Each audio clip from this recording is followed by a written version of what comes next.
Un faux avis sur Internet, c'est en fait un avis qui ne repose pas sur une expérience réelle de consommation.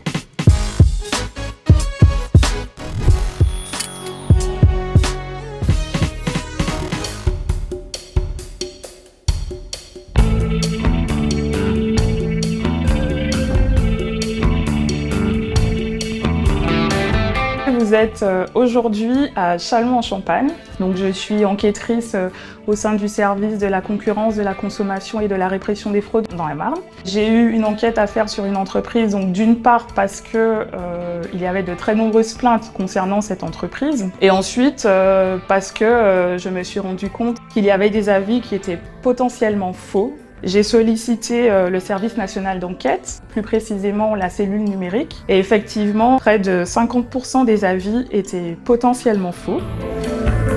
Donc là, j'ai imprimé les documents comptables de la société pour chercher les transactions permettant de prouver que la société a acheté de faux avis. Donc là, nous pouvons constater qu'il y a eu des achats d'avis Google. D'ailleurs, l'entreprise n'a même pas cherché à camoufler ces transactions. Et là, on va se rendre sur le poste dédié aux constatations sur Internet. Donc, je vais pouvoir faire des captures d'écran de ces faux avis.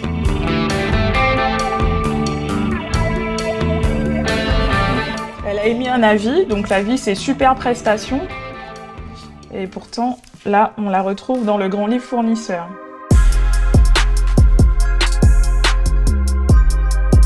Il y a effectivement certains indices qui nous mettent sur la voie. Par exemple, moi, je suis très vigilante lorsque je suis face à une entreprise qui n'a que des avis positifs. La date de publication des avis est également un bon élément. Quand il y a énormément d'avis qui ont été publiés le même jour, il y a de fortes probabilités qu'ils soient faux.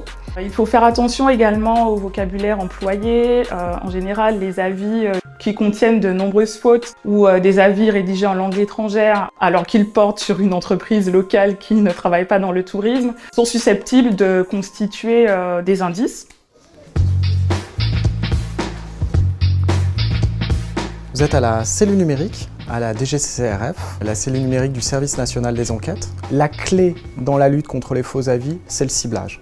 Il est très compliqué pour un consommateur et pour un enquêteur aussi, parmi les dizaines de millions d'avis qu'on trouve sur Internet, d'identifier lequel est le faux, lequel émane d'un professionnel. Dès lors, la cellule numérique développe, en se fondant sur des techniques de data science et d'intelligence artificielle, un outil de ciblage. Cet outil de ciblage de faux avis est actuellement en cours de développement. Il va permettre aux enquêteurs de repérer soit sur un secteur géographique, soit sur un secteur d'activité, soit pour un professionnel précis, les avis qui seront suspects ou non.